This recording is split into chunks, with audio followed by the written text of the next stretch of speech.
ሰላም የዘቱር 360 ቤተሰቦች፣ በዚህኛው ቪዲዮ ወደ ደቡብ አፍሪካ ዋና ከተማ ኬፕ ታውን ከጋርደንስ እስከ ሴንቸሪ ሲቲ እየጎበኘን አሁን ያለውን የስደተኞች አስጊ ሁኔታና ደቡብ አፍሪካ የሚኖሩ ኢትዮጵያውያን ያሉበትን ሁኔታ እንመለከታለን። ሼር፣ ላይክ፣ ኮሜንት፣ ሰብስክራይብ ማድረግ እንዳይረሳ። በዚህ ሰዓት በደቡብ አፍሪካ ስደተኞች ከሀገራችን ይውጡ ተብሎ የተነሳው አመጽ የኢትዮጵያን ስደተኞች ሁኔታና በአጠቃላይ ምን እየተካሄደ እንደሆነ ለማወቅ እዛ ከሚኖሩ ኢትዮጵያውያን ጋር የነበረኝን ቆይታ ቀጥሎ አስደምጣችኋለሁ። መልካም ቆይታ።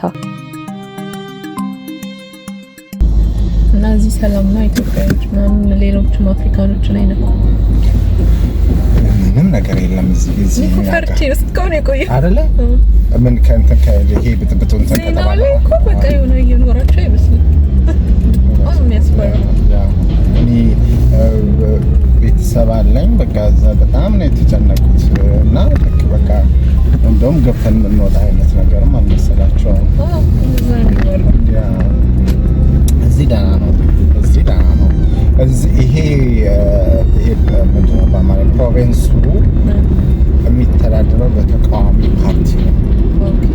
በገዢው ፓርቲ አይደለም የሚተዳደረው። የተቃዋሚ ፓርቲ ነው ያሸነፈው እዚህ ጋር እና ስቴት በይውያ እና ተቃዋሚ ፓርቲው ደግሞ ነጮች ናቸው። የነጭ ፓርቲ ነው እና እነሱ ናቸው የሚያስተዳድሩት። ስለዚህ ቬሪ ሲሪየስ፣ በሁሉም ነገር ሲሪየስ ናቸው። እና እንደገና ደግሞ ጥቁሮች በብዛት አሉ፣ ግን እንደሌላው ስቴቶች አይደለም። ጥቁሮች አሉ፣ ግን በብዛት የላቸውም። እነዚህ ቀለም የሚባሉ አሉ፣ ክልሶቹ እነሱ ናቸው ከማጆሪቲ ቦታ ላይ ያሉት። እና አንደኛ የተቃዋሚ ፓርቲ የዲኤ ነጭ መሆኑ ምናምን ነገር አድቫንቴጅ አለው። ሁለተኛ በብዛት ጥቁሮች የሉበትም። ያ ነው አድቫንቴጁ። እና ጸጥታውን ከሌላው ስቴት እንትን ያረጋጋውን የተለየ የሆነበት ነው። እዚህ ጁን 30 ራሱ ሰላማዊ ሰልፍ ወጡት ሰዎች ከ200 እና 300 አይበልጡም። እንደዛኛው ደርባን ላይ እንደተደረገው አይደለም። አሁን ያኔ ራሱ ዴድላይን ተብሎ ምንም እናንተ አልመሰላችሁ ምንም ነገር። እዛ ጋር ነው የሜየሩ ኦፊስ ታች ነው እና እዛ ጋር 200 ወይ 300 የሚሆኑ ሰዎች ናቸው መጥተው ሆይ ያሉ እዛ ጋር አለቀ በቃ። ረብሻ የለም፣ ነገር አላደረጉም። ተበተነ። ከዛ ያው ግን በብዛት ስደተኛው ያው ጥንቃቄ እያደረገ ነው። ዝም ብሎ እንደ በፊቱ ድግ ብሎ ምናምን ነገር የለም። ይጠይቃሉ ነው ምናምን መኖሪያ ፍቃድ ይጠይቃሉ። እና መኖሪያ ፍቃድ ከሌለች ችግር ነው። ያንን ነው የሚያደርጉት። ግን አበሻ ላይ እና ሌሎቹ ዜጎች ላይ ፎከስ አላደረጉም። ፎከስ ያደረጉት ዚምባብዌና ማላዊ፣ ሞዛምቢክ እና ታንዛኒያ እነዚህ ዜጎች ላይ ነው። እነሱ ቅርብ ስለሆኑ ይመስለኛል፣ ጎረቤታሞች ስለሆኑ መሰለኝ እነሱ ላይ ነው ፎከስ ያደረጉት። እነሱ እንደኛ ሀገር አቋርጠው ምናምን ነገር ጀስት ክሮስ ስለሚያደርጉ በብዛት እነሱ እግር ይመጣሉ ነው።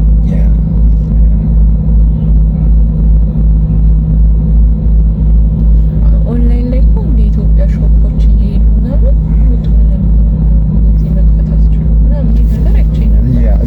እዛ ደርባ የሚባል ስቴት አለና ጆሃንስበርግ ላይ እንደዛ አይነት ነገሮች የተወሰኑ ተፈጥረዋል። አፓርት ዳት ከዛ በተረፈ ግን የኦልድ ቪዲዮዎች ናቸው አሁን ሰርኩሌት እያደረጉ ያሉት ላይ 2010 16 ምናምን አካባቢ የነበሩ ኢንሲደንቶች ናቸው።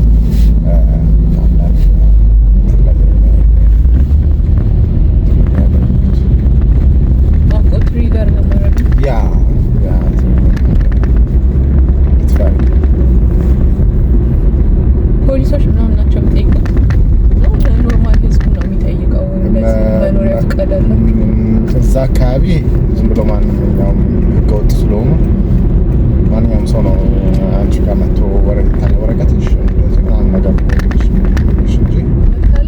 የለውም።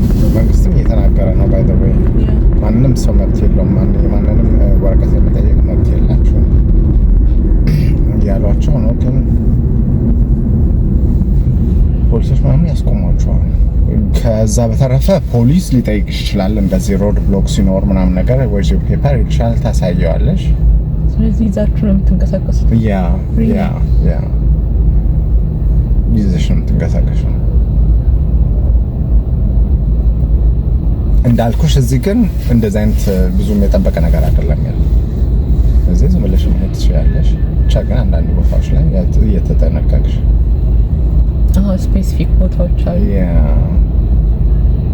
ስመጣ ፕሌን ላይ ያገኘው ጎን የተቀመጡት እንትን የዚህ ሀገር ሆነው ፈረንጆቹ ናቸው።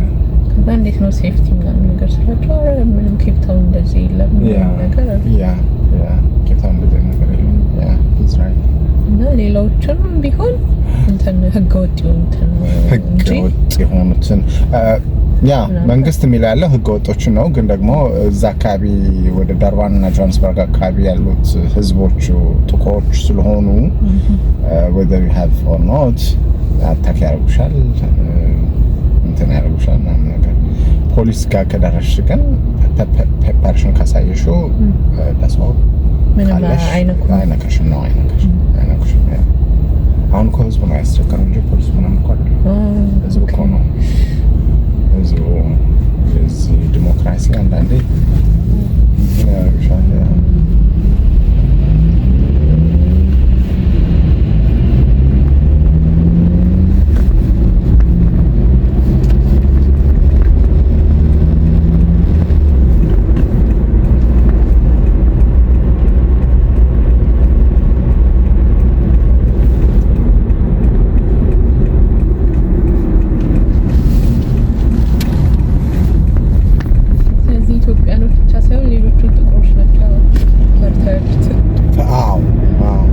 አብዛኛዎቹ እኮ ወጡ እንትኑን ፈርተው ግርግሩ ስለሚያስፈራቸው ራሳቸውን ወደ መንግስት የሰጡ ነው የሚባል ወደ ፖሊስ ስቴሽን ይሄዱና ወደ ሀገር መመለስ ይፈልጋሉ ይላል። ኦኬ ሪፖርት ያደርጋሉ። ከዛ መንግስት ደግሞ ቦታ ያቆያቸውና ምንድነው ልዩነቱ? ሪፓትሪሽን እና ዲፖርቴሽን የሚባል ነገር አለ መሰለኝ። ሪፓትሪሽን ነው ምናምን የሚባለው የዛ ሀገር መንግስት መጥቶ ሊወስድሽ ይመስለኛል። የራሳቸው ሀገር ያ ሰው። ዲፖርቴሽን ከሆነ የሳውዝ አፍሪካ መንግስት ኮስቱ የሳውዝ አፍሪካ መንግስት መሰለኝ። አም ኖት ሹር ግን እንደዛ አይነት ነገር ስላለ ሂደው ራሳቸውን ለፖሊስ ስቴሽን ምናምን ሲያደርጉ እንትን አድርጓቸዋል። የሆነ ካምፕ ነገር አለ እዛ ያስቀምጧቸው እና ከዛ ባስመጡ ይወስዳቸዋል። በጣም ብዙ ሰው ወጥቷል። ባይ ዘ ወይ በጣም ብዙ ሰው በፍርሃት ህዝቡ ውጡ ስላለ መንግስት ሳይሆን ህዝቡ ውጡ ስላለ መንግስት አላለም። መንግስት ስቲል አላለም። መንግስት አላለም፣ ህዝቡ ነው።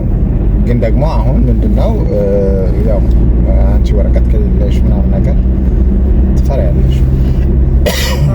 በዛ እንትን ማለት ትፈልጊያለሽ፣ መውጣት ትፈልጊያለሽ እንጂ መንግስት ውጡ አላለም። አሁንም ቢሆን ዶክሜንት የሌላቸው ኖርማል ፕሮሰስ ተደርጎ ላይክ አሳይለም አፕላይ ታደርጋለሽ። አሳይለም አፕላይ አድርገሽ ኬዝሽ አክሴፕት ከሆነ ትኖሪያለሽ። አክሴፕት ሪጀክት ከተደረሽ ደግሞ ቱ ፋይንድ ዮር ዌይ ማለት ነገር ነው ያለ። ግን ህዝቡ ነው አሁን እኮ ያስቸገረው፣ ግን መንግስት ሳይሆን ህዝቡ ነው። ኦኬ እኔ እኮ መንግስትም ውጡ ያለ መስሎኝ። ግን አሁንም ቢሆን ዶክሜንት የሌላቸው ኢሊጋል እንትኖችን መንግስት ቢሆን ዝም አይልሽም። ግን ምንድነው ፕሮግራም አውጡ። በፕሮግራም ምንድነው ሳለም አፕላይ አድርጎ ኬዝ ካላችሁ አክሴፕታንስ ካለ ከተቀበላችሁ ይቀበላል፣ ካላለ ደግሞ ትወጫለሽ አይነት ነገር ነው እንጂ ዝም ብላችሁ ውጡ ምናምን ነገር ያለ አላለም።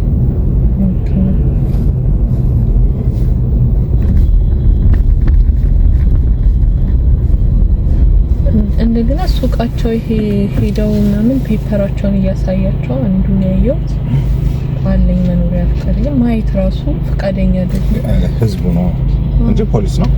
የፖሊስ ልብስ የለበሱ ነው መሰለኝ ግን ያየሁት ህዝቡ ነው ይችላል።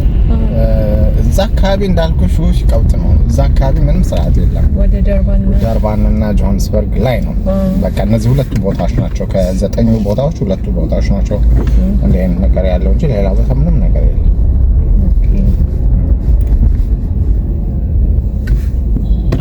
ያ አታክ ያደርጉሻል ምናምን ነገር ወረቀት ብታሳያቸው ሙጠውጭ ካሉሽ ምንም ማድረጋችሁ እዛ ቦታ ላይ ታወሪያላችሁ እነሱ ስለሆነ ነው አያስወጣሽም።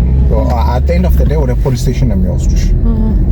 ራይት then ፖሊስ ስቴሽን ደግሞ የራሱ የሆነ እንትን አለው። አንስታ ይልክሽ ወረቀት ካለሽ ወረቀትሽ ቬሪፋይ ይደረጋል። ህጋዊ ከሆንሽ ትንታለሽ። ወረቀት ከሌለሽ ይሄዳለሁ ካልሽ ነው እንጂ መቀመጥ ትችላለሽ። እንዳልኩሽ አፕላይ ማድረግ ትችላላችሁ ተብሏል። ኦፊሶች ይከፈታሉ። የሪፊውጂ ኦፊሶቹ ሆም አፌርስ ይባላል። እዛ አፕላይ ታደርጊያለሽ።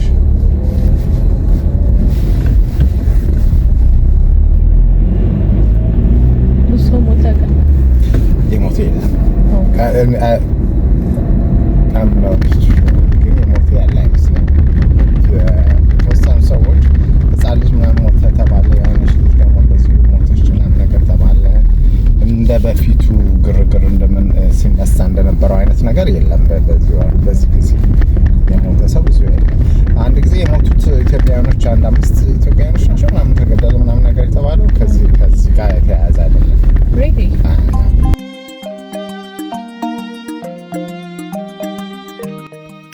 ከዚህ በተጨማሪ ኢትዮጵያውያን እርስ በእርሳቸው ለገንዘብ ሲሉ የራሳቸውን ዜጋ በመግደል ወይም በማሳገድ ብዙ አሳፋሪ ነገሮችን እንደሚያደርጉ ቀጥሎ በምትሰሙት የደቡብ አፍሪካ ነዋሪ የሆነ ሰው ይህን ታሪክ አጫውተውኛል። አሁን ለምሳሌ ለእኔ 50 ሺህ ብር በወሰን ካለው 50 ሺህ ብር ሰጠውና ከዛ በላይ ነው የቀረው የማን ነው? የልጁ ነው። ሳሚ ስራ 70 ስራ ለቶሚ ስራ የቀረው የልጁ ውስጥ ላይ የሚሰራው እንደ ተቀጣሪ ሆኖ ግን በቃ እሱ ያለውን ሂሳብ ሰጠው በኋላ ያለው ሂሳብ የራሱ መጀመሪያ ኤክስፔንሶች ይታሰቡና ይሄን ኤክስፔንስ ሱቁ በወር ስንት ያካፋል ይባላል። 100 ሺህ ብር ያካፋል እንበል። ኤክስፔንሶቹ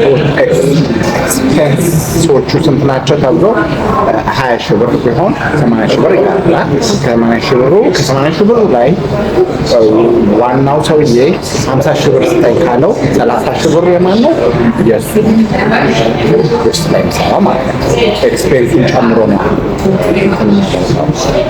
እና እንደዛ ነበር የሚሰሩት። እና በመጨረሻ ብር ይገባል። ሲገቡ ግማሽ ነው አንድ ባለ ወንድምና ወንድም ነው ማለት ነው። ወር 30 ሺህ ብር ከሆነ 15 ሺህ ብር እና እንደዛ እየገቡ ገብተው ይደርሳቸውና እቁቡ ይመጣና ይቀመጣል።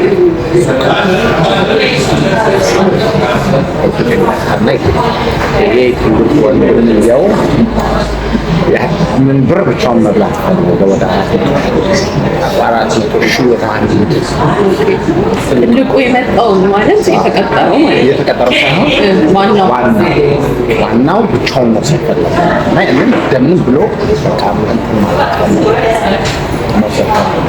እና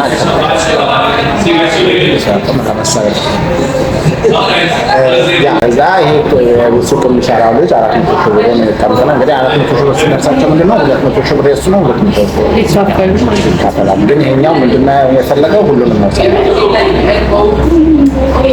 እዛ በቃ ደግሞ ሽጉጥ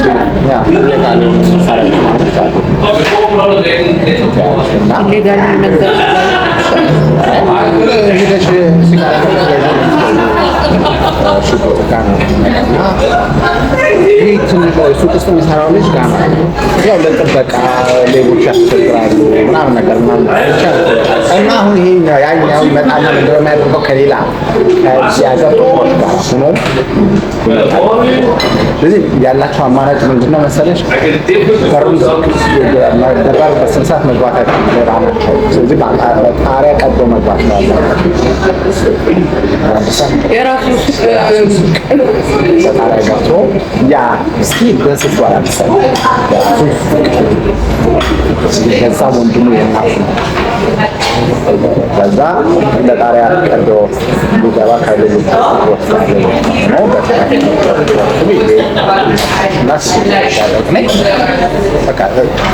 ጣሪያ ነው ቆርቆሮ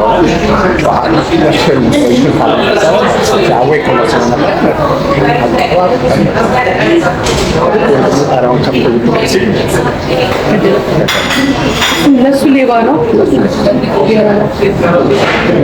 የሌለው ሄደ ያለው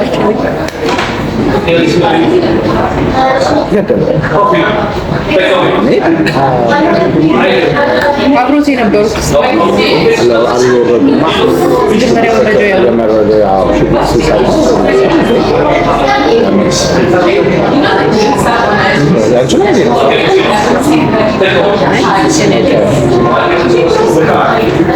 እና እንደዛ አድርጎ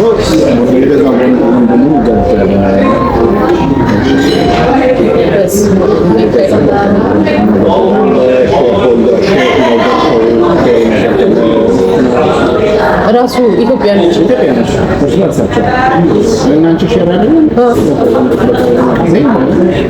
መጀመሪያም ዲሉ ካልተስማማቸው ለምን ያወጡ?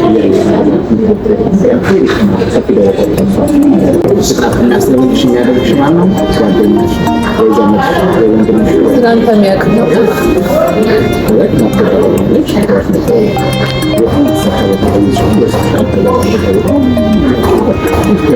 አላ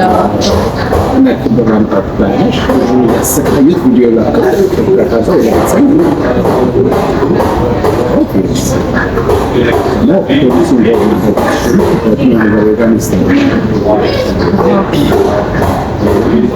ከጠራ ሄዋታ